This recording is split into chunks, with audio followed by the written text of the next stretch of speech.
Advocate Muzi Sikhakhane, he's a lawyer, he's someone who is well celebrated in some circles in South Africa within the legal space. He's handled some very complicated legal cases representing people like Jacob Zuma and so on. Recently, he was on Cermex Network, which is a podcast that deals with African traditional religion. Cermex podcast always brings people like Joshua Mabonga, Abba Ayalewu, bringing in a lot of people who hold to African traditional religion. So Advocate Muzi Sikhakhane was there to share some of his views on how African people can move forward in South Africa, how we can develop each other, and so on. But he also had things to share about his beliefs, about what he believes about who God is, about what he believes about how we should interact with God, and so on. And so I'm going to be breaking it down in this particular episode. My name is Luandi Sodlogweni. I'm a student of the Bible and comparative religion. If you're new to this channel, I want to encourage you to like, subscribe, and to share our videos. And we're on a journey to 10,000 subscribers, and you can help us to make that possible. So let's get into this video, and I'm going to give some analysis. Bigger than religion, God does not belong to a church. God is not a Christian. In fact, God is much better than people who like him. Exactly. He's a much better being. You know, I actually think, the people who typify God to me, it's not leaders. We know, if you have been to a funeral, Yes. the people who dig graves, they are better than priests. They've never asked you, did this person drink with us? They dig a grave. It doesn't matter who died. God is greater than religion. And I have to agree with him on this particular point, that there's no religion that can contain the greatness, the awesomeness, the majesty of who God is.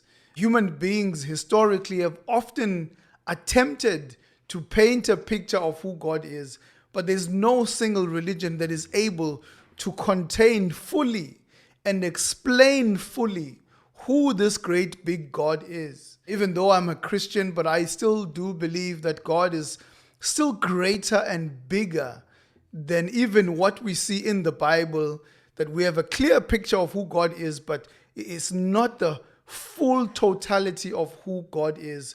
I think we would spend eternity trying to figure out who God is, but even then, I don't think we will ever arrive at a point where we can say we know everything about who God is. This is because this is how great God is.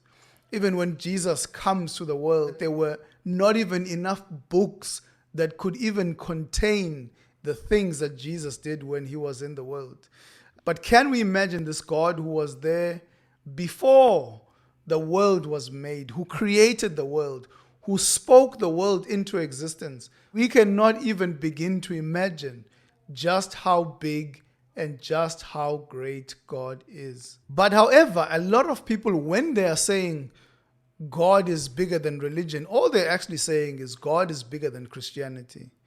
When a lot of people say God is bigger than religion, all they're trying to say is that Christianity is trying to contain who God is. So when Christianity says there is one God, they're trying to say, no, we're limiting the knowledge of God. When we're trying to say Jesus is God, that God has revealed himself in the Bible, a lot of people are actually pushing back on Christianity. So Muzi Sikhakhane is not pushing back on African traditional religion. When they use the word religion, most of the time they're simply just attacking Christianity. And they often say, no, spirituality is different from religion. And so African traditional religion, they're calling it spirituality, and Christianity, that is religion. And this is because historically the word religion, even within Christian circles, has often been associated with external rituals. It's been associated with institutional religion. It's been associated with a lot of abuse historically. So a lot of Christians will even say that I am relational. I have a relationship with God.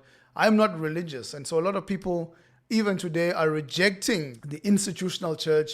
They're rejecting denominations, and they're saying, no, we are just relational. We have a relationship with God. We don't want anything to do with religion. The word religion comes from the Latin word religare.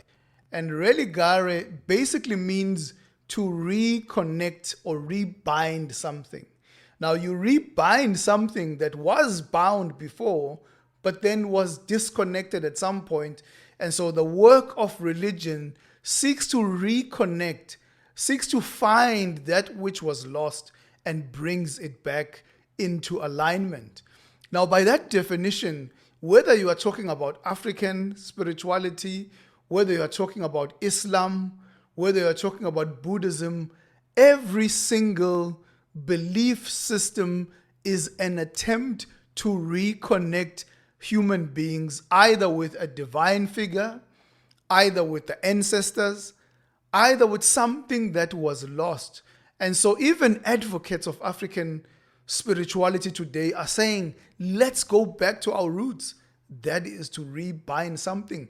That is a religious agenda. That's a religious project. Whenever anybody makes the claim that we have lost something and that particular thing needs to be rebound again, that is the agenda of a religion. And so I would say that I am a religious person, and I'm religious in a sense that I believe that I can be rebound back to God only through the person of Jesus Christ. But some people will say the only way you can be rebound with God is through the ancestors. Someone will say the only way that you can be rebound with God is through the Quran, it's through turning towards Allah, and so on. So all these different religions are essentially saying the same thing. What makes Christianity unique is that Christ, who is God himself, has made a way for us to come to himself. Every single religion is an attempt to climb up a mountain and get to God.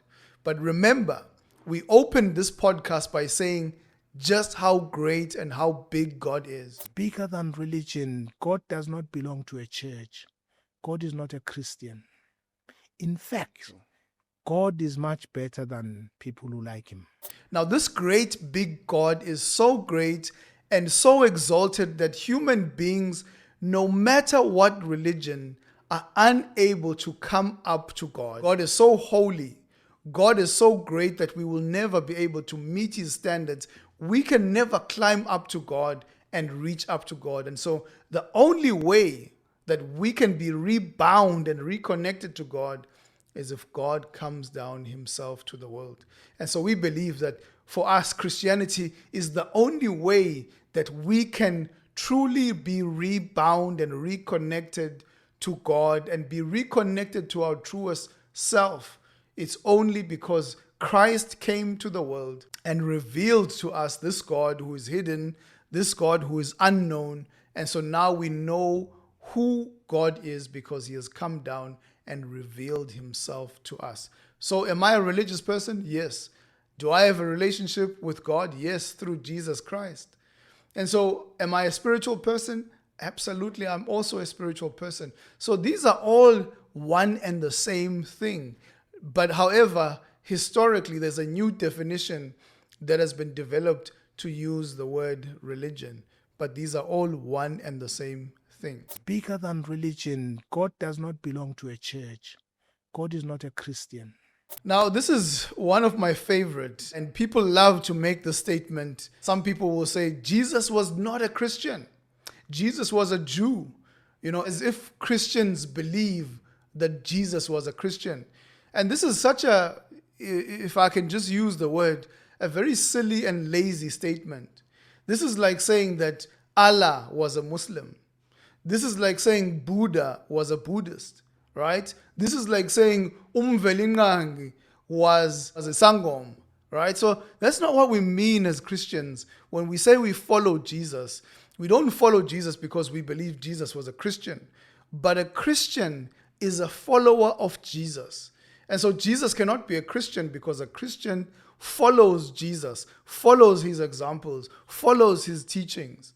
And so in a sense, we're saying Jesus must be a follower of Jesus. It just makes no sense. So we don't believe, Christians don't believe that Jesus was a Christian, the same way that we don't believe that God is a Christian, because Christians worship God, they bow down to God, they follow the example of Christ, they follow God, and so we don't believe that God was a Christian. I think this is a misunderstanding of what Christians actually believe. Oh, I actually think, the people who typify God to me, it's not leaders. Have you ever been to a funeral?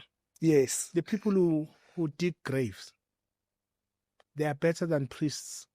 They've never asked you, did this person drink with us? They dig a grave.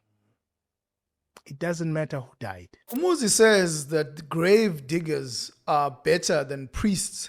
And he says for him, the greatest picture of God are the people who go and they dig the graves. Very often these are just young men from the village who dig the grave to make sure that it's ready for the day of the funeral, where the body would then come inside the grave. And then after that, they'll also put the soil right back to the grave where they dug it out from. Now he says this is his greatest picture of God. Now it is true that there are some great people who live in the village. There are some great people who dig graves. However, when we begin by saying that God cannot be contained by religion, and then we then come to grave diggers and say this is the greatest picture of God, I think we're undermining the statement of the greatness of God. Why do I make that statement? Is it because I believe that grave diggers cannot be better than pastors or priests? Absolutely not. Is it possible for someone who's a grave digger to be more noble than a priest? Absolutely. But what we need to understand is that when people who dig graves actually dig graves, most of the time, these people in the village are paid, they are given money. You have to either give them alcohol or give them money. So they're not doing the grave digging unconditionally. He says that they don't ask who used to drink with us or hang out with us, but they do ask if you are going to pay them. And they always intentionally stay behind to wait for their payment. So you don't get a picture of unconditional love from grave diggers. But it's very interesting that there's only one human individual that gives us the clearest picture of the unconditional love of God, the greatest picture of who God is. And this is for me Jesus Christ, because in the book of Philippians chapter 2, we're told that Christ was God himself. And even though he was God in nature, he did not consider equality with God something that he would cling to, but rather he made himself nothing, right? He took on the form of a servant. He humbled himself and even to death on the cross. And he did all of that without any conditions. He laid down his life not because of what he was going to get in return. He wasn't expecting to get some form of a payment in return, but he laid his life down to demonstrate his love towards us, but also to die for our sins. Now, this is for me the clearest picture of who God is, much more than the grave diggers maybe who wouldn't necessarily ask if we drank with you or did anything with you. But this is for me a much more clearer picture. And I think in some cases, the grave diggers, they only come to dig the grave, and then after that, you don't see them again. Some of them will go to the tavern and they'll go and drink. But the pastor sometimes is the one who's there with the family, maybe when someone is still sick, right through to when someone actually passes away. The pastors are always there with the family. So that analysis for me is actually not a very good analogy of a picture of who God is. And I think we would be reducing God if we summarized him and said the clearest picture is grave diggers. Because when we zoom into the life of grave diggers, we see that these are ordinary people who are sinners like you and I. The clearest picture of who God is, and we see this in the book of Hebrews chapter 1, that the Son is the exact representation of who God is. He is the image of the invisible God. And so if we want to know what God is like, this is what Jesus said to Philip. He said, if you have seen me, you have seen the Father. He said, I am the way, the truth, and the life, and no one comes to the Father except through me. And so he comes down to reveal who God is, but he also ascends back to God so that he will bring us back to God. So for me, my response to Advocate Muzi is to say he needs to look at the person of Jesus Christ and compare him to any individual and see if he will not see the clearest picture of who God is. And maybe we're trying to contain God when we're trying to use symbols of human beings like grave diggers to describe who God is. But I think if we come to the person of Jesus Christ, if we look at the way that he lived, the things that he said, we would begin to see that there is absolutely no one like Jesus.